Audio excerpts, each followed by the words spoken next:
আসসালামু আলাইকুম। আশা করি সকলেই ভালো আছেন। সুপ্রিয় চাকরি প্রত্যাশী ভাই ও বোনেরা, বিমান বাংলাদেশ এয়ারলাইন্সে নতুন একটা নিয়োগ সার্কুলার প্রকাশ করা হয়েছে। দেখতে পারতেছেন ৭/১/২০২৬ এই নিয়োগ বিজ্ঞপ্তিটা প্রকাশ করা হয়েছে। অর্থাৎ একেবারে রিসেন্টলি একটা নিয়োগ সার্কুলার। তো আপনারা এই সার্কুলারটা দেখতে পারেন। এখানে আপনারা আবেদনের নাম, পদের নাম, বেতন স্কেল, শিক্ষাগত যোগ্যতা, কারা আবেদন করতে পারবে, বেসিক্যালি কারা আবেদন করতে পারবে না। তারপরে এখান থেকে আবেদনের তারিখ এবং কত টাকা ফি প্রদান করতে হবে, আবেদনের পদ্ধতি, সকল বিষয় আমরা আলোচনা করব এই ভিডিওর মাধ্যমেই। তো যারা ভিডিওটাতে দেখবেন শেষ পর্যন্ত তারাই কিন্তু জানতে পারবেন এবং বুঝতে পারবেন, এবং যারা এই সার্কুলারে আবেদন করবেন।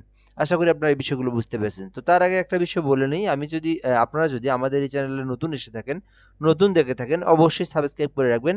কেননা এই চ্যানেলটাতে বাংলাদেশের সরকারি যত নিয়োগ সার্কুলার আছে, সকল সরকারি নিয়োগ সার্কুলার আমাদের এই চ্যানেলে আপলোড করা হয়। এজন্য অবশ্যই সাবস্ক্রাইব করবেন এবং আমাদের সঙ্গে যুক্ত থাকবেন।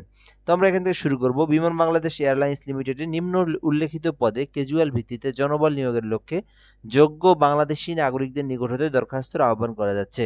আচ্ছা, এই বিষয়টা আমরা এখান থেকে আগে দেখি এবং বুঝি। তো বিমান বাংলাদেশ এয়ারলাইন্সের এই সার্কুলারে বাংলাদেশের যে কোনো জেলার যে কোনো প্রার্থী আবেদন করতে পারবে।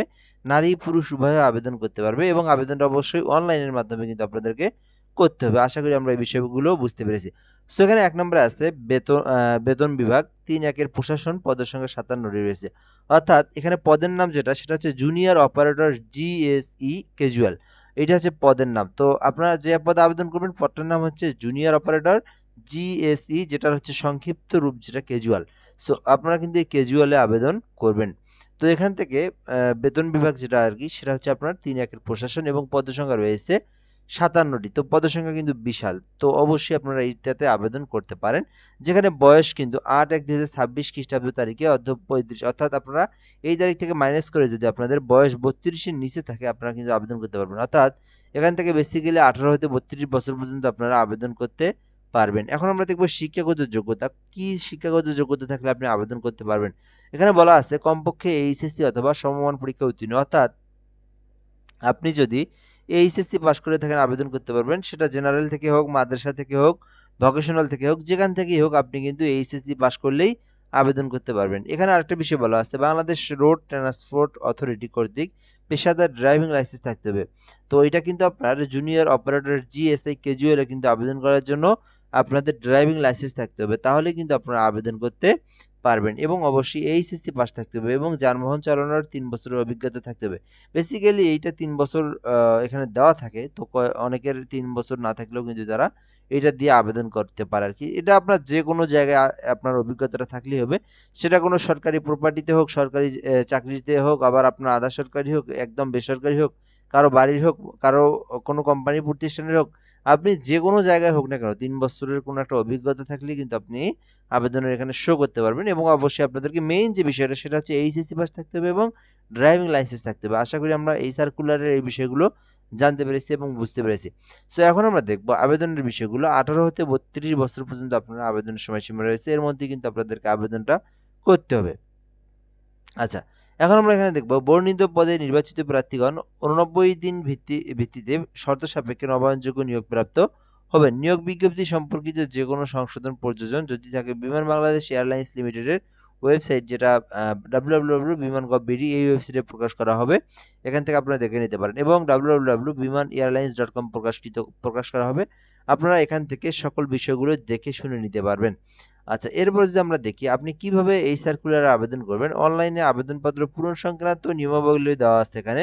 সো পরীক্ষায় অংশগ্রহণে ইচ্ছুক ব্যক্তি যারা আবেদন করতে চান, সো তারা কিন্তু এখান থেকে bbalteletalk.com.bd এই ওয়েবসাইটে প্রবেশ করে আপনারা আবেদনটা করবেন। তো এখান থেকে আপনারা যদি নিজে আবেদন করতে চান সেক্ষেত্রে আপনারা গুগল অথবা ক্রোম ব্রাউজারে প্রবেশ করবেন। তারপরে bbalteletalk.com.bd এইটা লিখবেন, লেখার পরে সার্চ করবেন, তাহলে কিন্তু আপনারা আবেদনের ফর্মটা পেয়ে যাবেন। ওখান থেকে আপনাদেরকে আবেদনটা করতে হবে।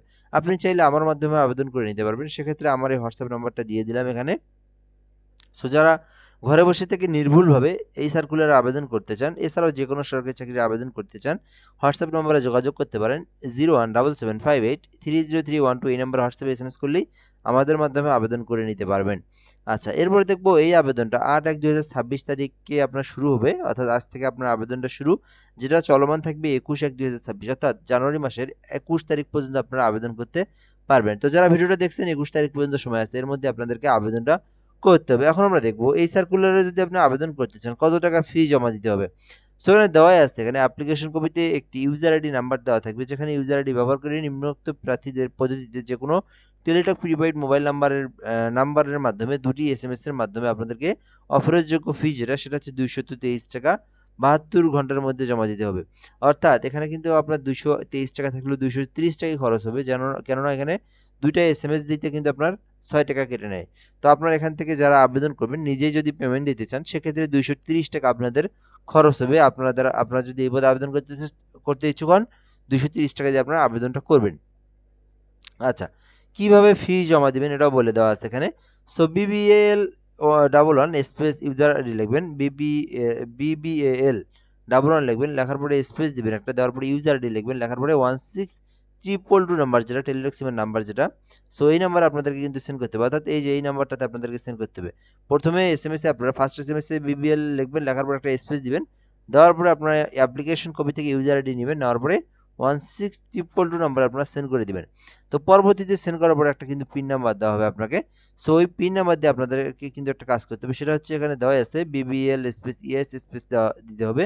তারপর ওই ফার্স্ট এসএমএস এ যে পিন নাম্বারটা দিল ওই পিন নাম্বারটা দিয়ে 16222 নাম্বার যেটা টেলিটক সিমের নাম্বার ওই নাম্বারে সেন্ড করতে হবে। তো সেন্ড করলেই কিন্তু আপনার টাকাটা কেটে নিবে এবং আপনার অ্যাপ্লিকেশনটা কিন্তু সাকসেসফুলি হয়ে যাবে।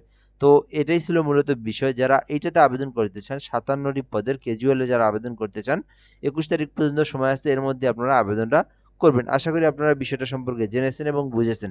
সো ভিডিওটা এ পর্যন্তই। যদি আপনি সার্কুলার নিয়ে যদি আরো কোনো কিছু জানতে চান সেক্ষেত্রে কমেন্ট বক্সে কমেন্ট করে জানাতে পারেন। ইনশাআল্লাহ আমরা রিপ্লাই দিয়ে সেই বিষয়টাকে জানিয়ে দেওয়ার চেষ্টা করব। তো ভালো থাকবেন। আসসালামু আলাইকুম।